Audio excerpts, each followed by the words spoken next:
Balik na kami yan. Paakyat, pababa, akyat, pababa. Dito ko sinusundo minsan si Diyos. Kaya pag gabi, maingat ako dito mag-drive kasi madulas. Yan, napakadulas niya. Ito nga, ang galing na mag-drive pero nag-i-skid pa yung gulong. Mararamdaman mo talaga.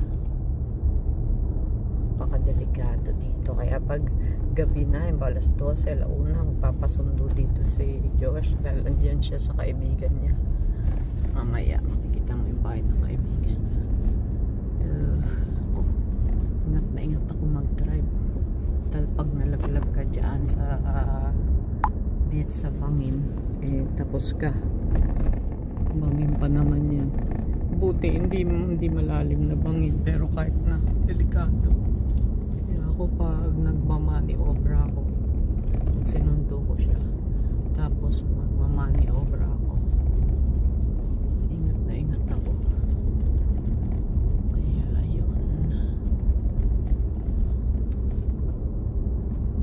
Balik na kami sa town.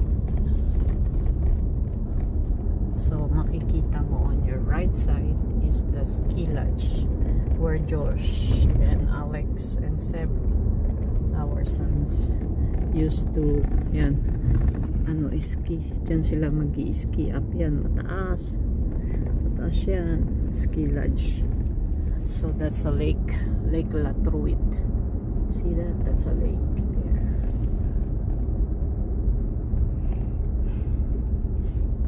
So malapit na kami doon sa bahay ng kaibigan ni Josh na pinagsusunduan ko sa kanya.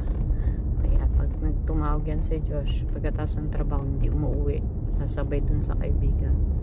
Sunduin mo ako dito. Naku, it's the ako. Lalo gabi naman, okay, alas 11, alas 12. Kasi nga delikado magmaneho dito pag gabi. Dahil madilim na madilim. Wala dito, there's no street lights. So talagang ingat ka kung di laglag ka sa mga bangin dyan kaliwa.